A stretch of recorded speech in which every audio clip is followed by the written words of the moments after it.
사도행전 16장 16절에서 40절까지 말씀입니다. 저와 여러분들이 한 절씩 교독하여서 읽겠습니다. 우리가 기도하는 곳에 가다가 점치는 귀신 들린 여종 하나를 만나니 점으로 그 주인들에게 큰 이익을 주는 자라. 그가 바울과 우리를 따라와 소리질러 이르되 이 사람들은 지극히 높은 하나님의 종으로서 구원의 길을 너희에게 전하는 자라 하며 이같이 여러 날을 하는지라. 바울이 심히 괴로워하여 돌이켜 그 귀신에게 이르되 예수 그리스도의 이름으로 내가 네게 명하노니 그에게서 나오라 하니 귀신이 즉시 나오니라. 여종의 주인들은 자기 수익의 소망이 끊어진 것을 보고 바울과 실라를 붙잡아 장터로 관리들에게 끌어갔다가 상관들 앞에 데리고 가서 말하되 이 사람들이 유대인인데 우리 성을 심히 요란하게 하여 로마 사람인 우리가 받지도 못하고 행하지도 못할 풍속을 전한다 하거늘 무리가 일제히 일어나 고발하니 상관들이 옷을 찢어 벗기고 매로 치라 하여 많이 친 후에 옥에 가두고 간수에게 명하여 든든히 지키라 하니 그가 이러한 명령을 받아 그들을 깊은 옥에 가두고 그 발을 착고에 든든히 채웠더니 한밤중에 바울과 실라가 기도하고 하나님을 찬송하며 죄수들이 듣더라. 이에 갑자기 큰 지진이 나서 옥토가 움직이고 문이 곧 다 열리며 모든 사람의 매인 것이 다 벗어진지라.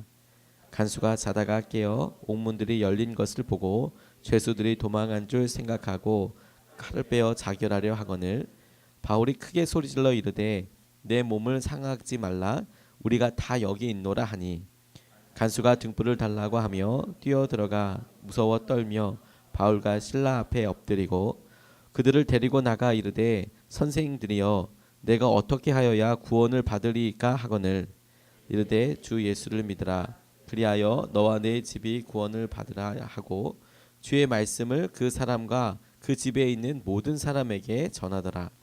그 밤 그 시각에 간수가 그들을 데려다가 그 맞은 자리를 씻어주고 자기와 그 온 가족이 다 세례를 받은 후 그들을 데리고 자기 집에 올라가서 음식을 차려주고 그와 온 집안이 하나님을 믿음으로 크게 기뻐하니라. 날이 새매 상관들이 부하를 보내어 이 사람들을 놓으라 하니 간수가 그 말대로 바울에게 말하되 상관들이 사람을 보내어 너희를 놓으라 하였으니 이제는 나가서 평안히 가라 하거늘 바울이 이르되 로마 사람인 우리를 죄도 정하지 아니하고 공중 앞에서 때리고 옥에 가두었다가 이제는 가만히 내보내고자 하느냐. 아니라 그들이 친히 와서 우리를 데리고 나가야 하리라 한데 부하들이 이 말을 상관들에게 보고하니 그들이 로마 사람이라 하는 말을 듣고 두려워하여 와서 권하여 데리고 나가 그 성에서 떠나기를 정하니 함께합니다. 두 사람이 옥에서 나와 루디아의 집에 들어가서 형제들을 만나 위로하고 가니라. 아멘. 하나님 말씀입니다. 성령님의 인도하심에 순종하는 특별한 새벽 24번째 새벽을 맞았습니다. 하나님께서 당신의 놀라운 계획들을 전도와 사람들을 통해서 이루고 계시는데 오늘 이 본문 말씀이 우리에게 전부터 유명하고 마음에 계속 떠오르는 이유는 바울이 행했던 많은 기사와 이적들 가운데 그가 찬송을 드리고 그날 밤에 있었던 일이 참으로 놀랍기 때문이라는 생각이 들었습니다. 마게도냐에서 이리로 오라라는 환상을 보고 그가 여러 번 아시아로 가려고 했던 시도들을 이게 주님의 뜻이 아니구나 내려놓고 순종해서 마게도냐로 와서 빌립보 성에 이르게 되었습니다. 그리고 두아디라에 살고 있는 루디아의 집에서 거하게 되는데 그가 거기서 기도하는 거처를 놓고 또 복음을 전할 수 있는 거처를 위해서 오고 가면서 돌아다니는 과정 가운데 오늘 이 본문에 여인을 만나게 되었습니다. 귀신이 들려서 무당이 되어서 돈을 벌어서 그를 소유하고 있는 주인들을 복되게 하는 먹여 살리는 그런 여인이었습니다. 그런데 그가 바울을 따라다니면서 하도 힘들게 하니까 하나님의 일을 하는 것 아니냐, 너희들이 구원을 전하는 것 아니냐라고 우리가 보기에는 이거 전도하는 거 아니야라고 싶지만 그 상이 되어 보면 아마 따라다녀서 너무도 구차하게 하고 오히려 복음이 전달되지 못하도록 마음을 전하고 또 그것이 어떻게 의미 있는지를 전하려고 할 때 똑똑 끊어버리게 되는 아마 그런 일을 하지 않았을까 싶습니다. 바울이 그것을 보고 귀신을 방해하는 귀신을 쫓아내게 되었습니다. 바로 그 일 때문에 감옥에 들어가게 된 것이죠. 주님께서 복음을 전하게 하시고 우리를 증인되게 하실 때 그 길 가운데 어려움이 있는데 하나님께서는 어려움을 통하여서뿐만이 아니라 우리의 삶에 좋은 것을 통하여서 모든 것을 통하여서 영광을 드러내신다고 믿습니다. 오늘 이 본문이 주님께서 우리의 삶 가운데 원하는 대로 풀리지 않는 것을 통해서도 어떻게 하나님께서 당신의 영광과 역사하심을 드러내는지를 보여주는 본문이라고 제게 깨달아졌습니다. 그렇게 보고 나니까 첫 번째로 붙잡게 된 것이 무엇이냐면 성령님께서 찬양을 듣고 영광을 드러내셨다라는 것입니다. 22절로 26절까지 말씀을 부분 보면 상관들이 옷을 찢어 벗기고 매로 쳐서 많이 친 후에 옥에 가두고 간수에게 명하여 든든히 지키라고 했는데 그들을 깊은 옥에 가두고 그 발을 착고에 든든히 채웠더니 한밤중에 바울과 실라가 기도하고 하나님을 찬송하며 죄수들이 듣더라. 갑자기 큰 지진이 나서 옥토가 움직이고 문이 곧 다 열리며 모든 사람의 매인 것이 다 벗어졌다라고 이야기하고 있습니다. 뒷부분에서 바울이 로마 사람이었다라는 것, 그리고 지금 이 장면이 정당한 재판 과정이 없이 사람들의 말만 듣고 무조건 바울과 실라를 폭행하고 있다는 것, 그리고 그것으로 인하여서 그냥 뭐 변론을 들어보지도 않고 그냥 감옥에 가둬두었다는 것, 뭐 이런 것이죠.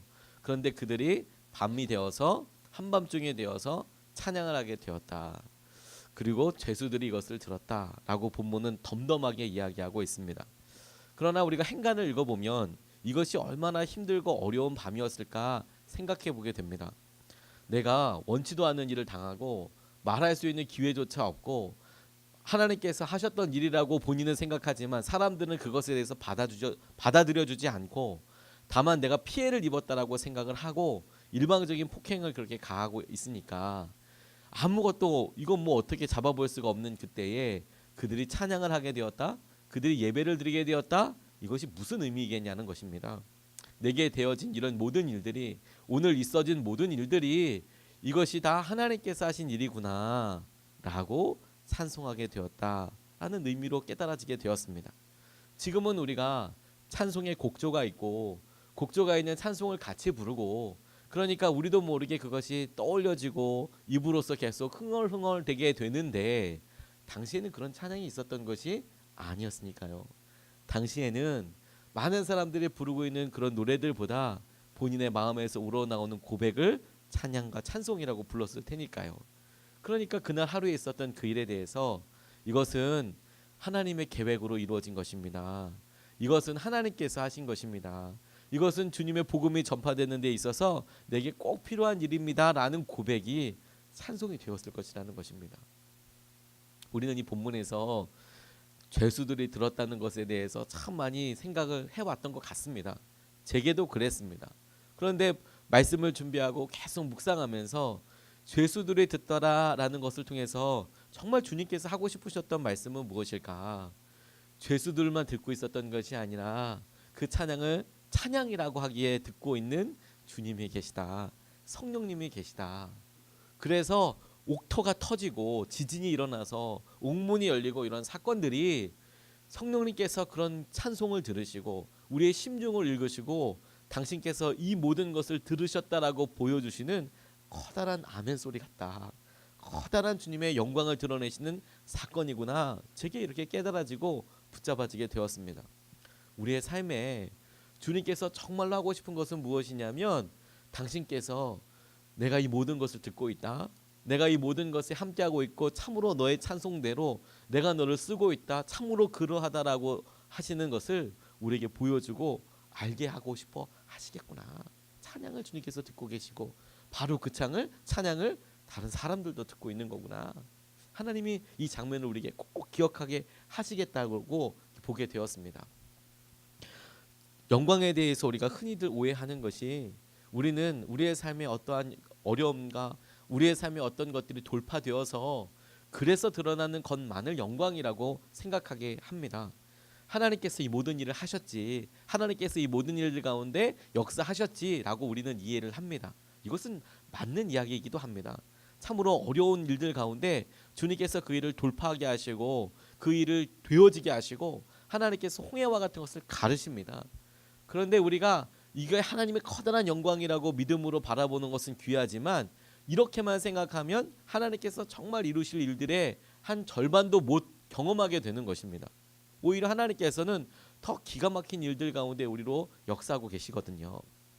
짐 화이트라는 선교 단체를 만드신 어떤 분이 젤이라는 한 교우분과 함께 수련회를 준비하기 위해서 필라델피아라는 곳의 한 교회를 방문하게 되었습니다. 수련회 준비를 해야 하니까 여기 숙소는 어떻게 되는지, 특별히 주 집회 장소인 대예배실은 어떤지, 뭐 마이크 시설은 어떤지 이런 걸 돌아봐야 되지 않겠습니까? 돌아보고 있는데 대예배실에 이렇게 딱 들어갔더니 어떤 분이 아주 기쁨으로 열심으로 이렇게 청소를 하고 계시는 거예요. 우리로 이야기하면 사찰 집사님처럼 그 교회를 관리하고 계시는 그런 분이었습니다. 뭐 이렇게 찬송을 하고 있으니까 너무 흥얼거리고 좋아 보이니까 수련회를 준비하다가 이제 어떻습니까? 이건 뭡니까? 이렇게 얘기하시다가 말을 건넨 것이죠. 아우 좋으시네요. 잘 지내세요? 어떠세요? 이렇게 물어봤더니 이분이 밝게 대답하시기를 네, 잘 지냅니다. 웬만한 사람들보다는 나을 겁니다. 이렇게 아주 편하게 웃으시면서 대답을 하시더라는 겁니다. 그러니까 아 그러시군요. 다음 질문으로 결혼은 하셨죠? 이렇게 그냥 편안하게 질문한 거죠. 의도를 가지고 질문한 게 아니라 결혼을 하셨죠. 가족들은 어떠세요? 이렇게 다음을 질문했더니 이분이 대답을 하기를 아내가 있습니다. 지금 병중에 있어요. 병원에 있습니다. 무슨 병인데요? 아 정신병동에 있습니다. 어휴 너무 안 됐군요. 어떻게 그런 일이 되셨나요? 대화가 시작되게 되었습니다. 그러고 나니까 이분이 6개월 전부터 있었던 일들을 쭉 이야기를 하시는 거예요. 6개월 전에 교통사고가 있어서 아들이 죽었습니다. 그런데 그 아들이 죽고 난 것으로 인해서 자기는 그 아들이 사고로 하늘나라에 가기 전에 하나님을 영접하는 장면도 보았고 바로 이곳 이 예배당에서 강단 앞으로 나가서 영접기도 하는 것도 봤고 그래서 아프지만 마음이 너무 안타깝지만 우리 아들이 지금 어디가 있는지를 분명히 압니다. 그런데 우리 아내는 이 모든 일에 대해서 받아들이기가 어려운 것 같습니다. 지금 제가 벌고 있는 모든 거의 많은 돈들이 아내의 뒷바라지로 다 들어갑니다. 그러니까 이분이 말을 괜히 걸어놨다가 어떻게 뭐 할 수가 없는 거죠. 그래서 그럼 어떻게 저희가 기도해 드려도 되겠습니까?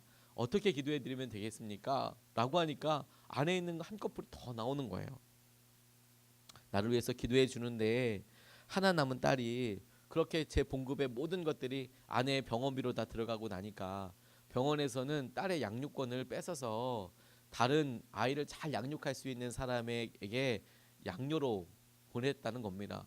그래서 자기가 밤마다 이렇게 생각을 해보면 우리 딸이 아무도 모르는 자기를 전혀 피도 섞여져 있는 다른 남자한테 아빠라고 부를 생각을 하니까 자기가 이게 뭐 하는 것인지 너무너무 마음도 어렵고 힘들고 그렇다고 아내가 이렇게 힘들어 하는데 낮에는 교회에서 일하고 밤에는 아내를 돌보고 그리고 빨래 잔뜩 다 가지고 와서 필요한 여러 가지 다 준비해서 집에 와서 정리하고 바로 잠들고 그리고 아침에 다시 일어나서 교회로 출근하고 이렇게 하는데 지치는 것 때문에 너무 힘들고 그런데 제일 중요하게 기도 부탁하는 것은 우리 가족들이 다 하나 되게 해달라고 함께 예배드릴 수 있는 날이 꼭 빨리 올 수 있게 해달라고 그렇게 아무렇지도 않게 기도 부탁을 하더라는 것이죠. 오히려 처음에 말을 건넸던 이 목사님과 이 선교단체 분들이 오히려 그 앞에서 손을 잡고 펑펑 울면서 기도하게 되었다. 기도하면서 하나님께서 하시는 일들을 보게 되었다. 저는 이 이야기를 보면서 하나님께서 영광을 드러내실 때 성공과 은혜가 아주 놀랍게 사람들이 다 드러나서 그렇게 모두가 다 주님이 하셨다라고 하는 순간들뿐만이 아니라 어려움 가운데 주님의 나를 버리시지 않고 다른 사람들이 바라보기에는 어떻게 그런 일들 가운데 견딜 수 있어요. 할 수 있는 과정 가운데에서도 무슨 소리예요. 웬만한 사람들보단 내가 날 거예요. 웬만한 사람들도 이렇게 어렵지요. 하지만 주님께서 나와 함께하고 계시고 나의 오늘을 반복되고 언제 해결될지 모르지만 그럼에도 불구하고 나를 책임져 주신다는 것을 내가 믿습니다. 라고 고백하는 그곳에 성령님께서 함께하고 계시고 그게 바로 찬송이고 영광인 거구나.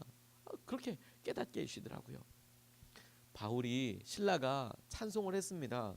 근데 우리는 그의 찬송을 듣고 옥터가 터지고 옥문이 열리는 것이 한 성령님께서 영광을 드러내시는 거라고 생각을 해요.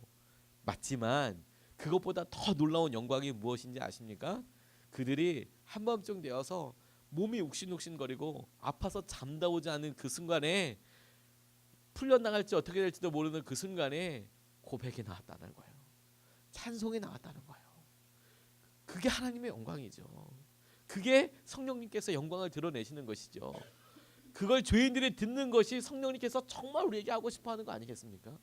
다른 사람들이 보기에 저 사람 진짜 힘들 거야 라고 이야기하는데 나는 입으로 고백하고 감사하고 찬송하고 있는 거죠. 이게 영광이 드러나는 거예요. 이게 바울과 실라가 드렸던 찬송의 진짜 중요한 주님이 기뻐하시고 영광 받아주시는 은혜인 것이죠. 힘들어서 주님께서 그 힘든 것을 반드시 해결하여 주실 줄로 믿습니다. 하지만 힘든 것을 통하여서 그 과정이 온전히 이루어지기 전에도 우리는 얼마든지 주님을 찬송할 수 있고 우리를 통하여서 얼마든지 주님의 영광이 드러날 수 있게 되는 것이죠.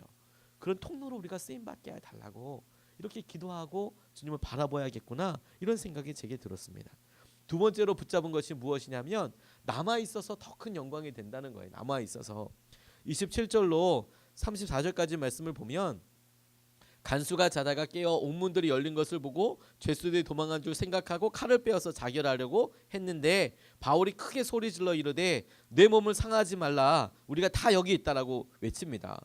그러니까 이 상황을 점검하고 30절에 선생들이여 내가 어떻게 하여야 구원을 받으리까 31절 말씀에 주 예수를 믿으라 그리하면 너와 내 집이 구원을 받으리라 34절에 그와 온 집안이 하나님을 믿음으로 크게 기뻐했다고 나와 있습니다.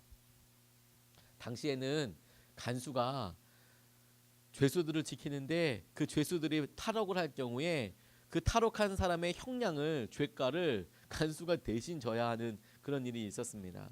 사도행전에 전반부에 보면 베드로가 감옥에 잡혀 있을 때 그가 천사가 와서 깨워서 나가라 따라와라 그래서 그를 위해서 기도하고 있는 교회에 그를 데리고 가는 장면이 나옵니다.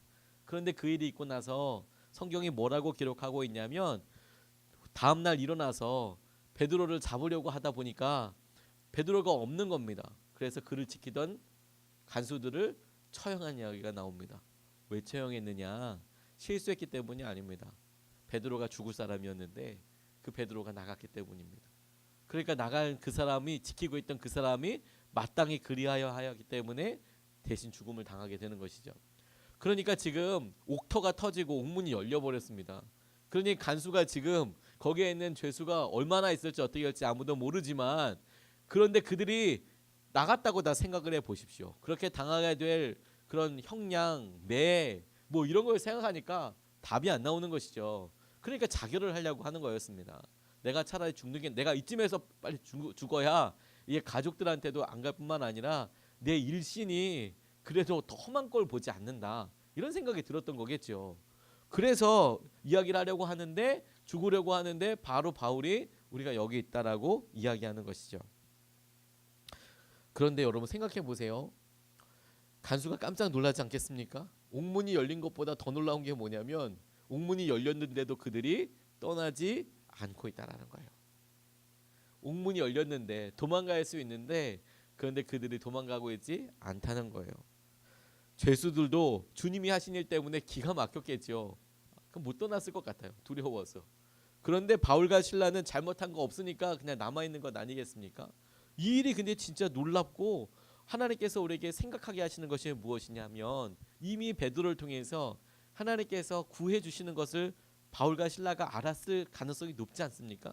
예루살렘 회의에 가서 그들이 교제하면서 베드로가 옥문에서 어떻게 옥문이 열리고 나왔는지 아마 알고 있었을 것 같아요.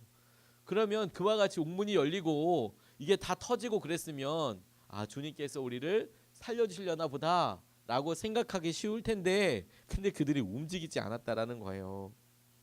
어떻게 보면 민기적 거리는 거일 수도 있고 어떻게 보면 뭐 결단하고 지금 자동으로 움직여야 되는 거 아니야? 라고 생각할 그때에 바울이 거기에 있더라는 거죠. 남아 있더라는 거죠. 베드로에게 천사를 나타내서 데리고 온 것, 베드로는 그렇게 데리고 간 것이고 나는 이곳에서 주님이 행하실 일들을 보게 한다는 것이죠. 내가 기다린다는 것이죠. 우리의 삶이 잘 될 때 기쁘지만 안 되다가 갑자기 잘 되면 확 마음이 갑니다. 그런데 그렇게 확 가고 나서 조금만 어려우면 다시 전보다도 더 깊은 수렁으로 훅 빠져버리게 되죠. 안 되는갑다, 힘든갑보다. 우리의 삶에 있어서 작은 일이 잘 되는 것, 되어지는 일이 조금만 반등되는 것을 통해서 우리가 얼마나 기뻤다가 슬펐다가 기뻤다 슬펐다가 좋았다 두려웠다가 이게 얼마나 왔다 갔다 합니까? 근데 하나님께서 바울이 한 번 기다리고 잠깐만 기다리는 그 일을 통해서 주의 놀라운 영광을 드러내시더라고요. 제가 정릉교회에서 사역을 하게 될 때 굉장히 큰 어려움 가운데 한 가지가 무엇이었냐면 사역을 정말 열심히 하는데 열매가 드러나지 않는 것 때문에 너무너무 어려웠습니다. 처음에 가서 청년들과 사역을 하는데 청년들이 다 떠나는 거예요. 그 떡볶이 파티 맨날 하다가 갑자기 사역리 전하기 시작하고 설교를 하기 시작하니까 처음에 청년부 모이라는 것이 모여서 기도 한번 하고 사온 떡볶이 그날 담당한 사람이 준비해 와서 쭉 펴놓고 떡볶이 다 먹을 때까지 교제하는 거였습니다. 교제하고 끝나고 나면 같이 기도하자 이렇게 기도하고 기도 제목 몇 개 나누고 그리고 집에 가는 거였어요. 근데 그래도 1시간 넘게 걸리는 거예요. 시간이 더 걸리는 건 아니, 더 뭐 그 교제하니까 뭐 막 계속 나누는 거죠. 그런데 딱 우리 기도하고 찬송하는 사람도 같이 뽑고 그리고 말씀 전하기 시작하니까 시간이 더 걸린 거 아니거든요. 그런데 그렇게 예배드리기 시작하고 설교하기 시작하니까 정말 거짓말처럼 반으로 떨어지는 게 아니라 10분의 1로 떨어지더라고요. 안 나와요, 안 나와요. 바쁜 일이 갑자기 많이 생기기 시작하는 거예요. 그러니까 진짜 막 부담스러운 거죠. 왜냐하면 매주마다 인원수 보고해야 되지 않습니까? 담임 목사님이 당시에도 절대로 적게 왔다고 뭐라고 하시는 분이 아니었어요. 인격적으로 그런 분이 아니었는데 저는 그 전까지만 해도 안산광림교회라는 교회에서 굉장히 큰 청년부들과 함께 활동적으로 목회하고 이게 복음이 통한다 믿는다 막 이러고 왔는데 오히려 그렇게 해보니까 성도들 다 떠나니까 청년들 다 떠나니까 계속 기도했던 것이 내가 여기 온 게 맞습니까? 하나님 이게 하나님 뜻 맞습니까? 제가 지금 이거 뭘 잘못하고 있는 겁니까? 제가 이거 청년부를 지금 이거 너무 힘들게 하고 있는 거 아닙니까? 뭐 별의별 기도 제목이 날마다 통곡으로 나오더라고요. 그런데 제가 어떻게 하나님께서 이 일 가운데 역사하셨는지 떠났는 때 알았습니다. 매일마다 아이들 위해서 기도하고 그리고 금요일 때마다 누가 시키는 거 아니어도 성령 집회 나오는 애들은 아니 청년들이니까 다 가서 안수기도 해줬어요. 어깨에다 손을 얹고 당신 제가 전도사였으니까 어깨 손을 하나님 우리 이 아이가 하나님께서 행하시는 은혜를 보게 해달라고 매주마다 기도해 줬거든요. 매주마다 안 변하는 것 같았어요. 근데 저희들이 임지가 결정이 되고 마지막 성령 집회를 드리는 날 제가 우리 은혜 데리러 유아실이라고 하죠. 왜 이렇게 엄마들이 아이들 데리고 하는 그런 방이 본당에 이렇게 보이는 유리방이 따로 있었거든요. 나와서 거기서 우리 집사람이랑 같이 아이랑 은혜랑 같이 나오려고 하는데 갑자기 깜짝 놀라게 우르르 우리 청년들이 다 들어오는 거예요. 그리고 손을 얹고 기도해 주는 거예요. 똑같이 했던 것처럼. 마음이 너무 그냥 무너지더라고요. 이게 뭐 슬퍼서 무너지는 게 아니라 감당이 안 되는 거예요. 감당이 안 되는 거예요. 너무 감사해서 너무 감사해서 하나님 그렇게 행하시고 역사하시는구나. 하나님 그렇게 심게 하고 가시고 그곳에 그냥 있게 하시는데 청년부가 단순히 그렇게 어려움의 시기를 통과하고 나서 따로 젊은 예배를 드리게 되고 처음에 떡볶이 파티하고 모일 때보다 훨씬 더 많은 많은 사람들이 모여서 함께 예배하게 되고 단기 선교 가게 되고 이게 하나님께서 내게 열매다라고 말씀하시는 것이 아니라 실제로 그렇게 모이기도 했지만 그게 아니라 맨 마지막에 기도받게 하시는데 알겠더라고요. 내가 어렵고 힘들고 일희일비하는 게 아니라 거기 있고 머물러서 순종하는 거 하나님께서 영광이라고 이야기하시는 거구나. 그게 이 청년들을 통해서 하나님께서 이렇게 응답하여 주시는 거구나. 하나님께서 죄수들만 증인으로 삼으신 것이 아니라 간수도 증인으로 삼고 계시는 것이죠. 하나님께서 온전히 영광을 드러내게 하세요. 그러니까 우리가 때로는 어려움의 순간 힘든 경우에도 남아있는 것이 주님께서는 우리의 영광을 하나님의 영광을 드러내신 표현으로 성령님께서 역사하시는 순간으로 쓰시는 거예요. 그럼 여러분 우리가 오늘 기도할 때 기억하십시오. 오늘 우리가 이것을 믿고 감사하여서 주님께서 이 모든 것을 전환시켜 주셔도 주님의 놀라운 영광이 드러나는 거예요. 근데 우리가 여전히 힘들어요. 애가 변할 것 같지 않아요. 근데 우리가 주님 앞에 반응하는 것이죠. 찬양하는 것이죠. 우리가 얼마든지 이 길 떠날 수 있어요. 그런데 내가 떠나지 않아요. 내가 거기에 남아 있어요. 그러니까 주님의 영광이 드러나는 것이죠. 왜요? 다른 일로 설명이 안 되거든요. 나 사랑해서 너 남아 있는 거지. 네가 내 말 때문에 거기에 남아 있는 거지. 그러면 주님의 영광이 드러나는 것이죠. 우리가 오늘 그 주의 놀라운 역사하심을, 우리가 드리는 찬양을 성령님께서 찬양을 듣고 계신다는 것, 그 영광을 드러내는 그 일에 쓰임 받게 되는 하루 되시기를 주님의 이름으로 축복합니다.